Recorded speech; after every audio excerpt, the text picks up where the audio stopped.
One afternoon, Donald took a supplies train to the works.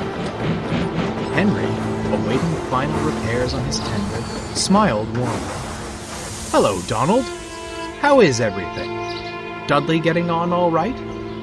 Aye, I suppose, but I cannae say the same for Bear." Donald explained about Bear's mishaps and Dudley's behavior. "It doesn't add up," he continued. "It's no like Bear to act in such a way. I'm awfully suspicious of Dudley." Henry grew stern. "You must tell the Fat Controller at once. I'm all too familiar with this sort of situation." Henry recounted the events of Diesel's stint on the railway. "You dinna say!" gasped Donald. "He even tried to lie about me. We caught him, but only after Duck went to Edward Station. If Dudley's not stopped, Bear could be sent much further away. By the sounds of it, he's already got his coupling hooks in Gordon and James." Donald was pensive. "Leave it with me," he said, and hurried back to the shed.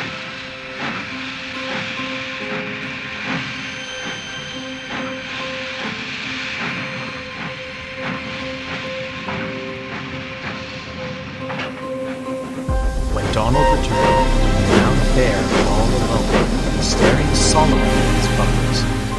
"Maybe the Fat Controller shouldn't have kept me," he sighed. "Rubbish," retorted Donald. "You're an outlier in a world of devilish Diesels. I know you didn't have any ulterior motives. Our new pal, on the other hand." "You mean you don't believe Dudley?" Bear asked hopefully. Donald recounted his conversation with Henry, and Bear smiled thankfully. "And here I thought I was all muddled in the radiator. The question is, how do we prove he's behind all this?"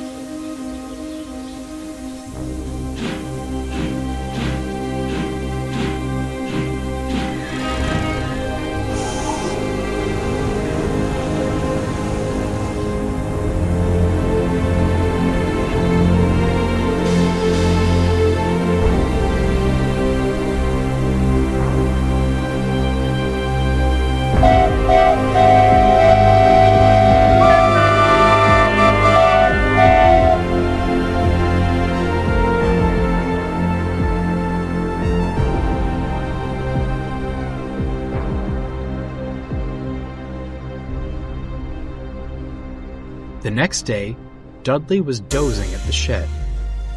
Donald was shunting nearby, when Bear came excitedly along. "I say, Donald," he said proudly, "where'd you put the coaches for the VIP train?" "Near the station," Donald replied with a grin. "They're ready and waiting for you." "Excellent," said Bear. "I'll be off then. Must be spick and span for our special guest." "A special guest, eh?" smirked Dudley.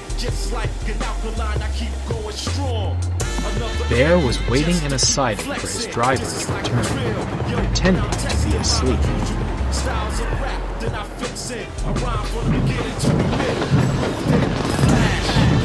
He heard the rumble of trucks rolling past, accompanied by deep puffing.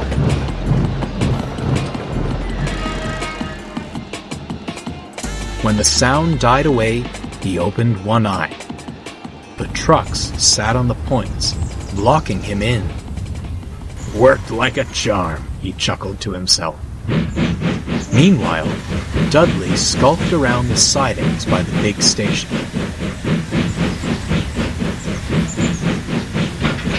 Special coaches, he thought. Where could they be? "Over here!" came a voice. Dudley perked up and hurried towards it.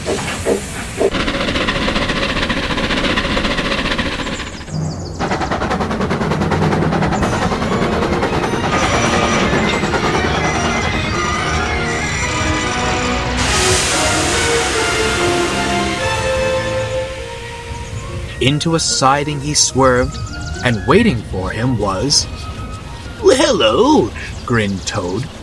You must be Mr. Dudley. You're not a special coach, Dudley growled. I never claimed to be one, sir, Toad replied in his chipper manner.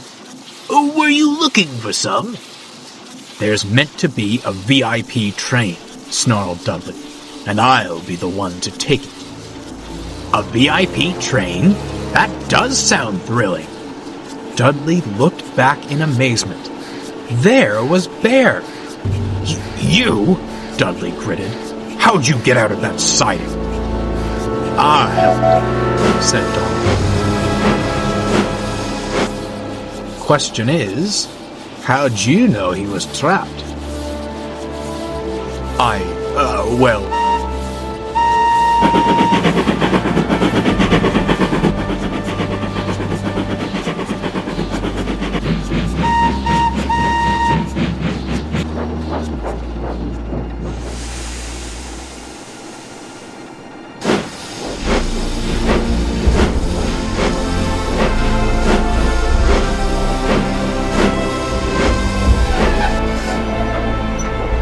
Excellent question indeed, Donald.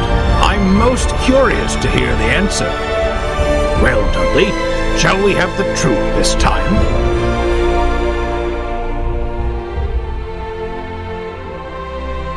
The engine's bewildered face twisted into a wicked snarl.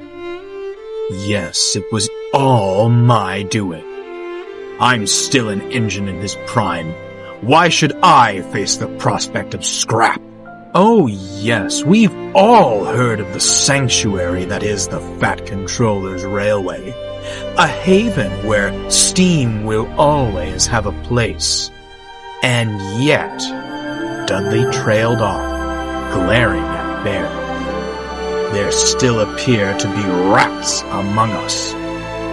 I've proven my worth. Surely you wouldn't send an engine to his end, sir? The Fat Controller pondered. No, Dudley, he said at last. I wouldn't. Dudley smirked. And I wish you luck in finding a new home. However, it won't be here. You can't, Dudley gasped. Deceit has no place on my railway.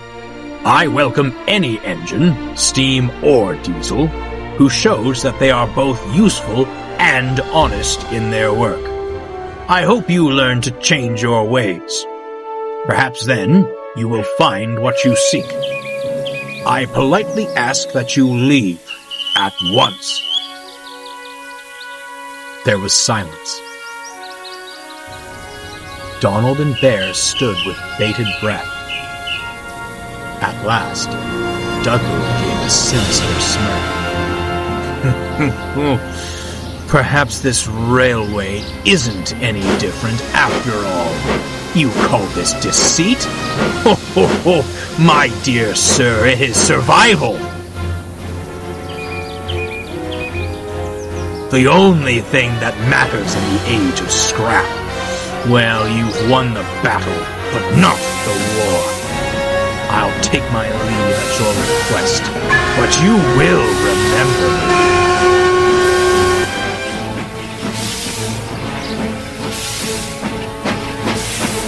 Pleasant journeys, Mr. Dudley, called Toad cheerfully.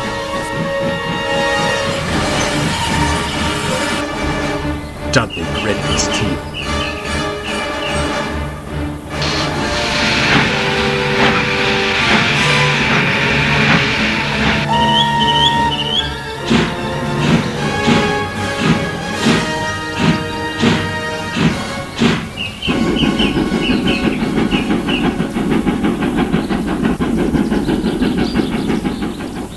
Dudley was soon coupled to a long line of wagons. Bear and Donald watched from the platform as he stormed away with much whooshing and huffing. Into the setting sun he puffed and disappeared on the horizon. I do feel some sympathy for him, sighed Bear. Scrap is a prospect no engine wants to face. Do you reckon he'll change? Can I say, replied Donald. But with what he said to the Fat Controller, it might be too little too late. Bear said no more, but couldn't help feeling Donald was right.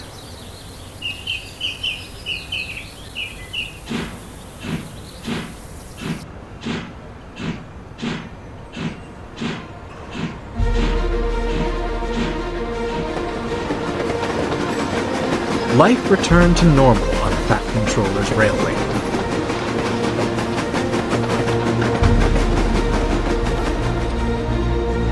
Henry came home from the works and gave Gordon and James quite an earful. They shamefully apologized to Bear at once.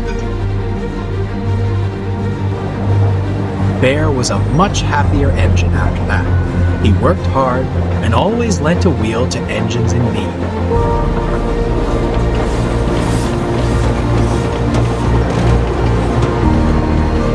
Though still friendly to visitors, he had no reservations about putting snooty diesels in their place.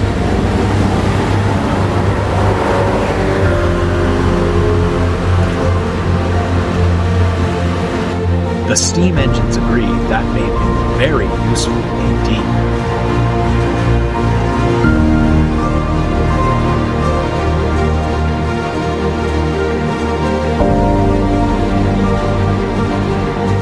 But what of Dudley? No one knows for certain. He seemingly disappeared after leaving the island of Sodor. Perhaps he changed his ways and found a new home.